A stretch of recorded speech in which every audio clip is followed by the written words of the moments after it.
Bienvenidos a una emisión más de Sociología en Breve, y en esta ocasión trataré el tema de las aportaciones sociológicas de Pierre Bourdieu.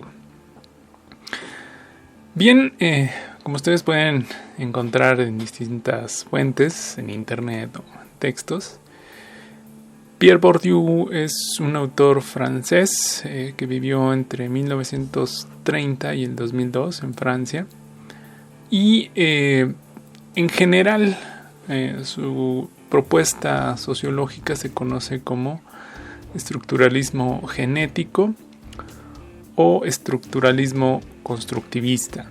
Buscó solucionar uno de los grandes dilemas que tiene la sociología después de la Segunda Guerra Mundial, en los años 70, la paradoja de el ser humano, el individuo, tomando decisiones propias, y la determinación histórico, social, económica, cultural de la estructura, es decir, el conflicto entre la decisión personal propia, digamos, y las condicionantes históricas, estructurales y económicas que diríamos todos vivimos. Para realizar un resumen sobre la propuesta de Pierre Bourdieu, trataré esencialmente tres elementos, que es la forma en que explica el dilema de la sociología en los años 60, 70, la manera en que entiende Pierre Bourdieu la sociedad o el término de sociedad, y dos categorías que gozan de una gran fama y aplicación en el ámbito sociológico, que es el hábitus y el campo. Comenzaré recuperando al menos 5 etapas que tiene la formación intelectual de Bourdieu, lo cual nos permite entender de una manera más amplia sus aportaciones. De acuerdo con Laforgue, hay 5 fases o etapas de formación de Pierre Bourdieu.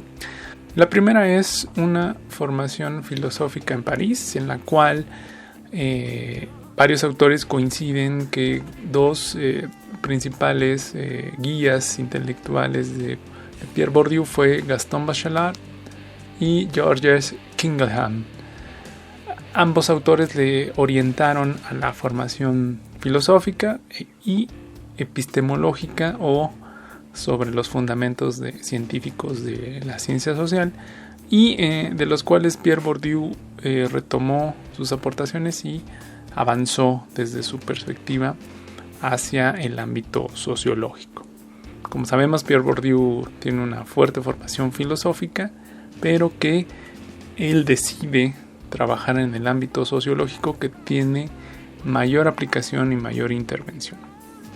La segunda fase, que autores como Laforgue la colocan entre 1964 y 1970, donde realiza estudios sobre el consumo cultural. De esta etapa son famosos 2 textos como Los herederos y La reproducción. Ambos textos que abordan temas étnicos. Recordemos que Pierre Bourdieu es migrante argelino en Francia, y el tema de la reproducción orientado a las formas de exclusión social que se desarrollan en el ámbito educativo en Francia en los 60s y en los 70s. Posteriormente, la etapa 3, entre 1970 y 80, Laforgue la coloca como su formación o su construcción teórica más importante.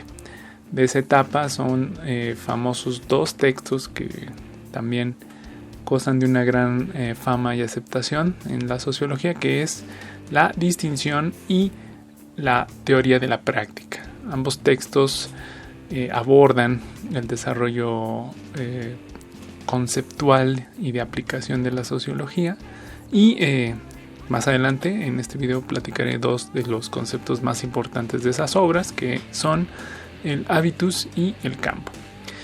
En la etapa 4, en su formación logra un reconocimiento mundial, y de esa etapa con mayor vida política, mayor presentación en distintos foros, da a conocer una de sus obras con mayor crítica al ámbito académico, que es Homo economicus y la nobleza de Estado. Ambos textos abordan aplicaciones más concretas del campo y el habitus valga la redundancia, en el campo académico, y cómo son procesos de exclusión social en lugares donde posiblemente no imaginábamos, como es la universidad. Finalmente, la etapa 5, Pierre Bourdieu participó, como dicen, en la última fase de su vida en distintas manifestaciones, apoyo a huelgas en Francia y en la lucha contra lo que se conoció a principios del siglo XXI, en el año 2000, como la globalifobia. Él fue un fuerte crítico, muy bien fundamentado, contra el desarrollo de lo que se conoce actualmente como neoliberalismo. De ahí la importancia de su última fase como participación política y de intervención en el ámbito académico, político y social de Francia. El dilema central que Bourdieu busca resolver son al menos 3 elementos. Uno es las grandes tradiciones de análisis sociológico que con el paso de la etapa de posguerra en los años 50, 60 se consolidaron, y fueron 2 grandes autores que lograron desarrollar grandes líneas o escuelas de pensamiento sociológico, que es la de Durkheim y la de Weber.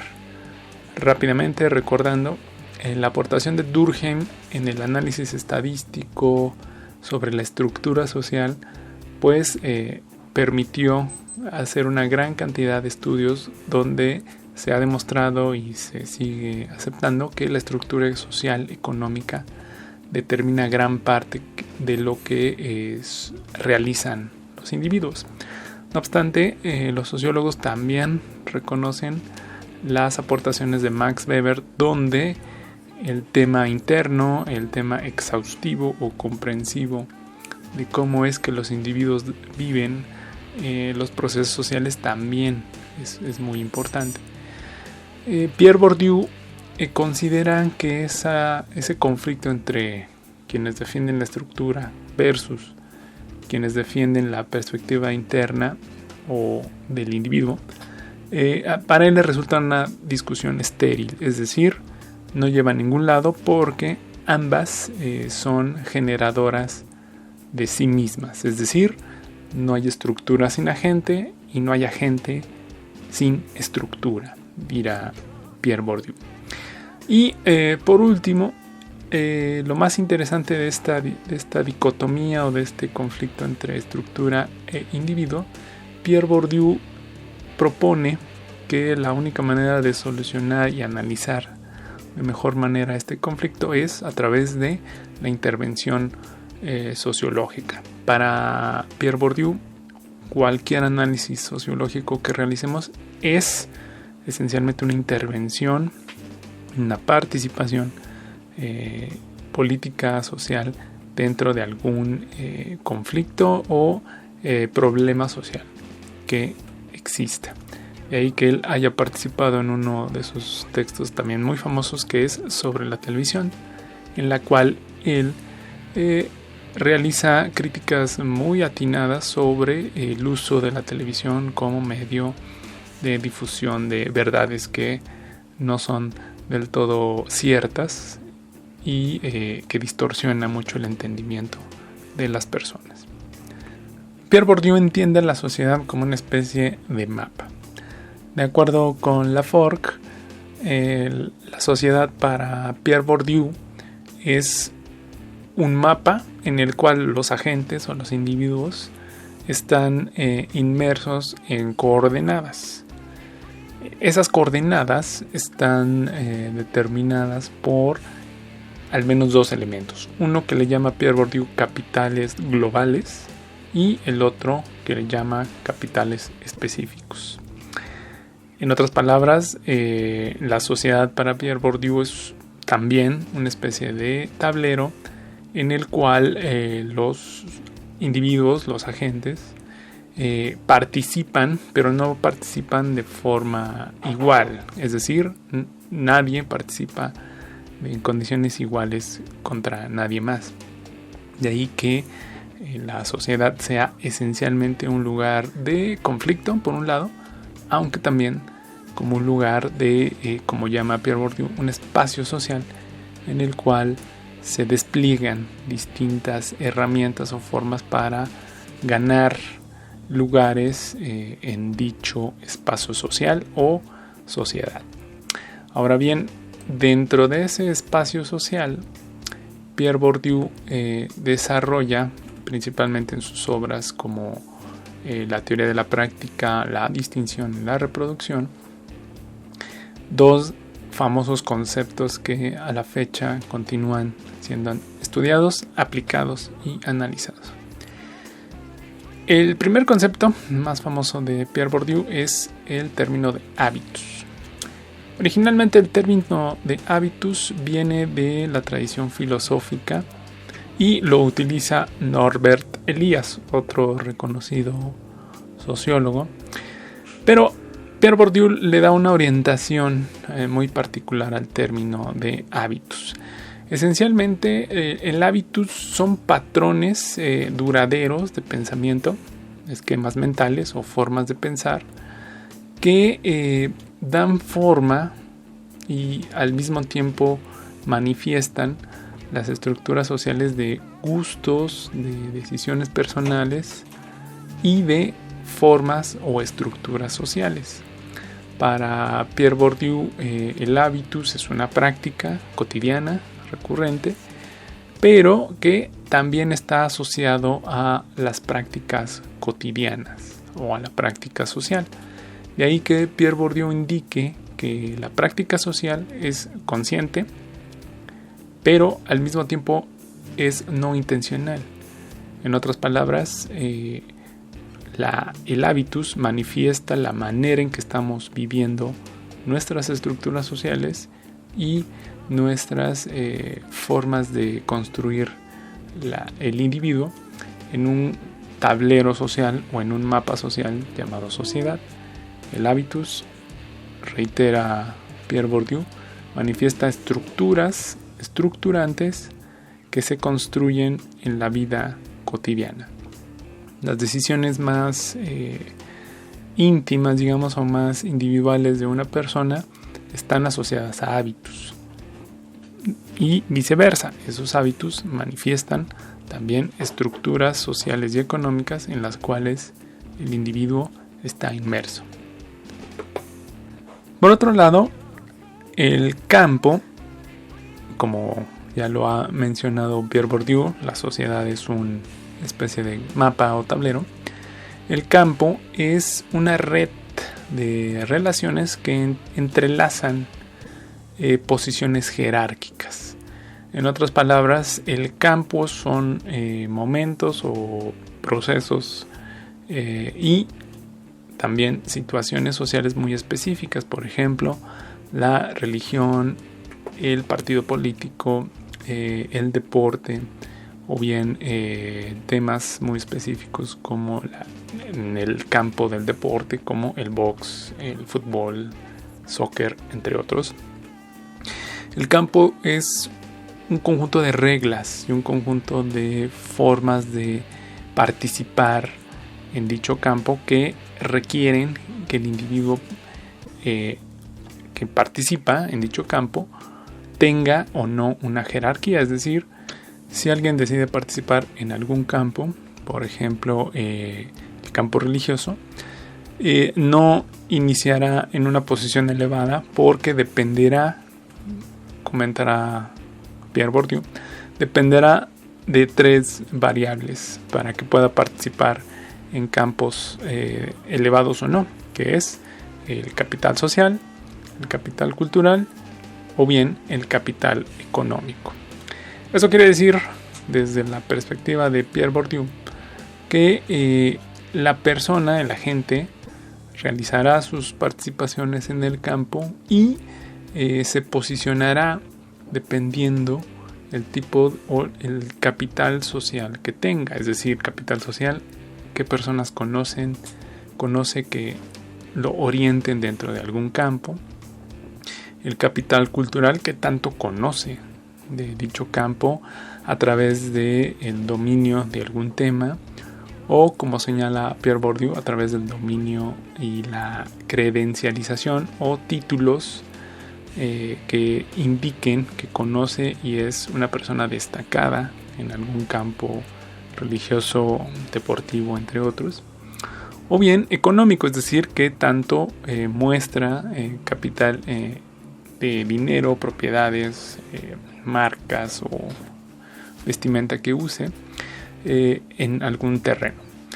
En este sentido, Pierre Bourdieu, en su obra La distinción, manifiesta y construye un mapa, una especie de gráfico, en el cual muestra cómo a mayor capital las personas desarrollan mayor capital cultural y por tanto deciden por otro tipo de formaciones, es decir, por otro tipo de estudios, otro tipo de trabajo, incluso eligen otro tipo de gustos musicales o bien de arte, de apreciación estética, de pintura, de música, poesía, entre otros.